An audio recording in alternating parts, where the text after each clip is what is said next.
picture this, right? You are on the ultimate Roman holiday. Oh, yeah. The dream trip. Exactly. You've been saving up for months, I mean, maybe even years. You've got this meticulous itinerary planned out. You've watched, like, all the travel documentaries, and you are finally there. But Then then, day 3 hits, yep, day 3. and the physical reality of the city just completely sets in. I mean, you are walking 20,000 steps a day under this blazing, relentless sun. Oh, the heat is no joke. It's brutal. Yeah. And you're navigating those ancient, deeply uneven cobblestones, you know, the ones that look incredibly romantic in your photos, but absolutely destroy your arches in real life. They really do. It's a completely different terrain. Yeah, and you're battling through endless seas of crowds at literally every single piazza, and you're just ending every day completely, utterly exhausted. Right. To the point where you're barely even looking at the monuments anymore. You're just looking for a place to sit down. It is the classic, unavoidable paradox of visiting the Eternal City, really. Because Rome is quite literally an open-air museum, arguably the greatest in the world. Absolutely. But it is also this sprawling, highly congested, and just physically demanding place. The sheer scale of the city, combined with its ancient infrastructure, it often turns a dream vacation into, well, an endurance test. An absolute endurance test. Right. You want to see everything, but your body simply starts shutting down. Exactly. And that brutal endurance test is exactly why we are diving into our topic today. So welcome to this deep dive, everyone. Today, we are exploring a potential shortcut to mastering Rome. A very interesting shortcut. Yeah, specifically, it's this highly rated experience called the Private Rome Electric Tuk Tuk Tour. It's run by a company called Pegaso Tour. We've pulled extensive data, reviews, and insights from ExcursionPass and TripAdvisor listings for this. We really dug into the sources on this one. We did. And our mission today is simple, right? We want to figure out if this 3-hour low-emission ride is just, a novelty, like a gimmick designed to extract money from tired tourists. Right. Or if it is actually the ultimate travel hack for seeing Rome efficiently, intimately, and completely without the blisters. And I have to say, we have some genuinely fascinating data to work with today. Yeah. What stands out immediately, before we even get into the mechanics of the tour itself, is the reception it gets. We are looking at a flawless 5.0 rating across 28 detailed reviews. Which is wild. It's unheard of. I Love cannot stress enough how rare that kind of unanimous praise is in the travel industry, especially in a city as notoriously competitive, saturated, and honestly chaotic as Rome. Yeah, because travelers in Rome are hot, they're tired, they're easily frustrated. Exactly. So to maintain a perfect score, it means something exceptional is happening on the ground. The core promise here is a sweeping panoramic view of the city's major landmarks without the physical toll, and the sources suggest they are delivering on that in a major way. So let's look at the hardware and the route, the actual physical nuts and bolts of what you are buying here. We are talking about a thoroughly modern solution to a very ancient problem. Right. The baseline offering is a private 3-hour journey. It costs 169 euros per adult. And in those 3 hours, it hits the absolute massive hitters of Roman history. I mean, you are seeing the Colosseum, the Circus Maximus, the Pantheon, the Trevi Fountain, and just a whole host of hidden gems in between all that. Yeah, and it's doing all of this via a very specific, carefully chosen mode of transport. Right, because this isn't a bus. No, not at all. This isn't one of those massive, lumbering tour buses that get stuck in gridlock on the main arteries. Yeah. You know, the ones where you're trapped behind tinted, air-conditioned glass. It's just completely removed from the city. Exactly. It's a small, highly maneuverable, low-emission electric tuk-tuk. It seats 4 people comfortably. And crucially, this is a big deal, it features the completely clear roof. I have to say, the clear roof is such a brilliantly simple touch. It really is. Because Rome is very much a vertical city. You aren't just looking at things at eye level. You're constantly craning your neck to look up at soaring domes, colossal columns, and these intricate arches. Precisely. And this is where we need to talk about a concept called urban micromobility. Okay, tell me about that. Well, ancient European capitals like Rome were obviously not built for cars. Right. Chariots. Chariots and pedestrians, exactly. Yeah. This creates a modern, what we call a transit desert in historical centers. Full-size vehicles are either banned or just completely useless because they can't fit. So walking is basically the only option left. Normally, yes. But micromobility, using very small electric vehicles like e-bikes, golf carts, or in this case, a tuk-tuk bridges that exact gap. Vehicle design allows for uninterrupted 360-degree sightseeing. even when you are navigating the narrowest, most labyrinthine alleys of the historic center. Places a car could never dream of fitting into. Right. You are completely immersed in the city, you're feeling the warm breeze, you're hearing the sounds of the piazzas, but you aren't fighting the punishing terrain. Okay, let's unpack this for a second, because I have to admit, I came into this research with a bit of skepticism. Oh, really? Yeah. Like, is taking what is essentially a glorified open-air golf cart through the streets of ancient Rome a little bit like cheating? Cheating. You know what I mean? It's like wearing high-end, heavily cushioned running shoes to a black tie gala. Sure, it makes total logistical sense, and your feet will absolutely thank you at midnight. But aren't you sacrificing some of that authentic, gritty, street-level magic by not walking the stones exactly like the ancient Romans did? It is a valid concern, for sure. But what's fascinating here is that the sources argue the exact opposite. Really? Yeah. Far from sacrificing the true Roman experience, this vehicle actually democratizes it. The accessibility aspect of micromobility is just massive here. Okay, how so? The tour officially caters to a huge demographic. We're talking ages 10 to 90. And if you look closely at the reviews, there's a very telling story from a traveler named Elizabeth who booked this tour specifically for her elderly aunt. Oh, yes. I was so moved by that one. Elizabeth was clearly really worried about how her aunt would handle the city. Exactly. She notes in her review that the guide treated her aunt with immense respect, assisting her in and out of the Tuk Tuk like a true gentleman. But the critical takeaway from Elizabeth's review is that for someone with limited physical mobility, this tour wasn't just a luxury, it was an absolute revelation. Wow. They got to see the vibrant, beating heart of Rome with only a few steps required. By using the Tuk Tuk, they completely bypassed the endless steep staircases, the ankle-breaking cobblestones, and all those physical barriers that historically lock older, disabled, or simply less mobile travelers out of these cultural sites. So It's not cheating at all, really. It's an enabler. That is a really beautiful way to frame it. If the alternative is simply not seeing the Pantheon at all because you cannot physically manage a 2-mile uphill walk from your previous stop, then the tuk-tuk isn't a compromise. No, it's a lifeline. Yeah, exactly, it's a lifeline. But looking at all these reviews, it becomes incredibly clear that the vehicle itself is really only half the equation. Definitely. I mean, you can have the most advanced, comfortable electric motor in the world, but if the person driving it is just reciting a Wikipedia page in a monotone voice, it's still going to be a boring tour. Oh, 100%. And that brings us to the real magic here, the guides. Yes, the software of the experience, if you will.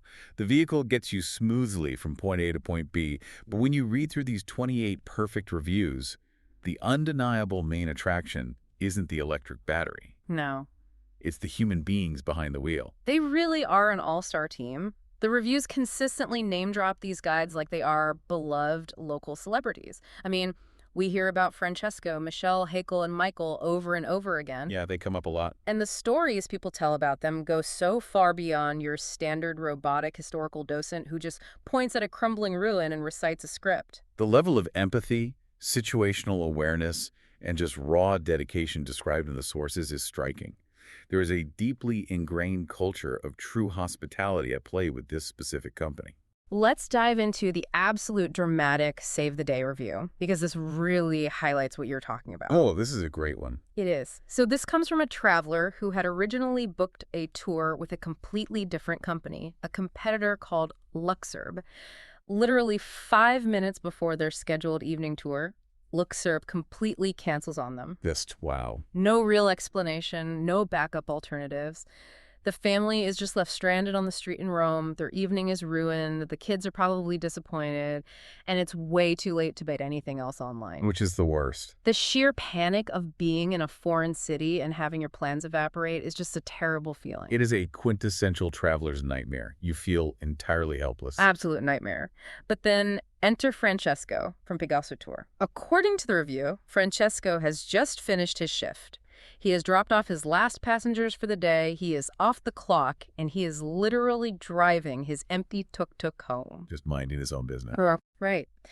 And the panicked family sees the tuk-tuk, flags him down on the street, and explains what just happened. Francesco pulls over, assesses the situation, and instead of just saying, "Sorry, I'm off duty," he says, "I've got this." Incredible. He offers to take them on an impromptu, last-minute tour, completely saving their entire night. And we really have to note how he handled that impromptu tour, too. Right. He didn't just give them a generic rush drive-by so he could get back home to his dinner. Right. He could have just done the bare minimum. But he didn't. The reviewer explicitly notes that Francesco took them to his own personal local haunts. He stopped for coffee at a neighborhood place he actually frequents, completely off the tourist path.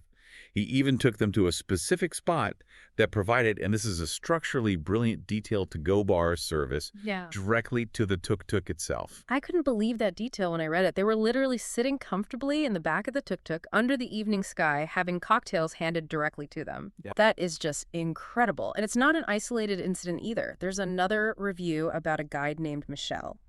The client mentioned that while they were stopped near a cafe, Michel ran in to buy his own espresso, and with his spare change, he just spontaneously bought his client a gelato. It's just like that. Yeah. It's a tiny, inexpensive gesture, but from a psychological standpoint, it completely changes the entire dynamic of the tour. It shifts the dynamic entirely. Yeah. It moves the experience away from a cold, transactional business relationship, like I pay you money, you drive me in a circle, to something that feels deeply personal. Totally. It makes you feel like you're being shown around the city by an incredibly hospitable local friend who just happens to know all the best spots. But reading through these reviews, here's where it gets really interesting to me. These guys don't actually sound like standard historical guides. No, they don't. Because when I think of a tour guide, I think of someone with like a brightly colored umbrella reciting dates. These guys sound like local fixers. They sound like VIP personal concierges. No. So is the real product being sold here for 169 euros actually local clout and access rather than just electric transportation? That is an excellent, highly perceptive way to frame it. The electric tuk-tuk is simply the medium, right? Yeah. The local clout, the insider access that is the actual product. And the foundational key to delivering that clout is extreme adaptability. Adaptability, right. Yeah.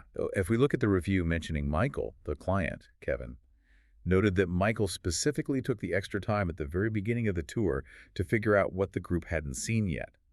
He tailored the entire experience around their gaps in knowledge. That's smart. He didn't just stick to a rigid, laminated map. Right, because if you've been wandering around Rome for 3 days already, you might have walked past the Trevi Fountains 6 times on your way to dinner. You don't need to spend 20 minutes looking at it again. You want to see the things you missed. Exactly. And we see this exact same hyper-local adaptability with Francesco in another review. His very first question to a new set of clients was, what have you already seen? Simple question, but so effective. Very. And based on their answer, he instantly modified his mental map on the fly. He took a detour to include the Basilica of Santa Prassede, which is this stunning but lesser-known church, just to make sure they were getting something fresh, surprising, and valuable. Wow. This level of on-the-ground customization is what elevates the experience. It stops being a canned speech and becomes a dynamic, living exploration of the city, curated in real time based on the client's actual needs. Which brings us to a really crucial part of this deep dive. We've talked about the glowing praise, the customized routes, the magical, spontaneous gelato moments. Oh, good stuff. The good stuff, yeah. But we have to look at the reality of travel. We have to look at how this company handles the inevitable logistical friction. Because travel is messy. Always. There are strict boundaries, there is bad weather, and there is fine print. And the fine print on this particular tour is actually quite specific and honestly pretty rigid. It's vital for any listener considering this to understand exactly what they are not getting for their 169 euros. Right. Let's lay it out for everyone. First, you are not getting lunch included. You are not getting entrance tickets to get inside the major historical sites. So, there is no walking the underground floor of the Colosseum or going inside to look up at the oculus of the Pantheon on this tour. Nope. Exterior only. Right. And perhaps most surprisingly, for something marketed as a private VIP experience, you do not get hotel pickup. That's a big one. It is. Everyone, regardless of whether they are staying in a luxury hotel or an Airbnb, must commute and meet at a singular, highly specific spot, Piazza della Repubblica, right in front of the Cinema di Space Moderno. There are also weather realities to consider, which is a major factor for an open-air vehicle. Yeah, that clear roof isn't going to save you from blowing rain. No, it won't. The official policy clearly states that the tour requires good weather. They offer a full refund or a different date if the tour has to be canceled due to rain, provided it's outside a 24-hour window. But as anyone who has ever traveled to Europe knows, sometimes a pop-up storm hits when it's way too late to cancel. And Getting caught in a downpour in an open-air tuk-tuk sounds, honestly, pretty miserable. It does sound like a recipe for a bad review, doesn't it? But again, the sources highlight exactly how the guides manage this friction. We have a review about Haeckel and another about Michelle, where the clients got caught in sudden, heavy rain. Oh, no. But instead of the tour completely falling apart, the guides kept bright smiles on their faces, completely shifted gears, and used the unique mechanics of the tuk-tuk to their advantage. What do you mean? Well, think about how this works practically.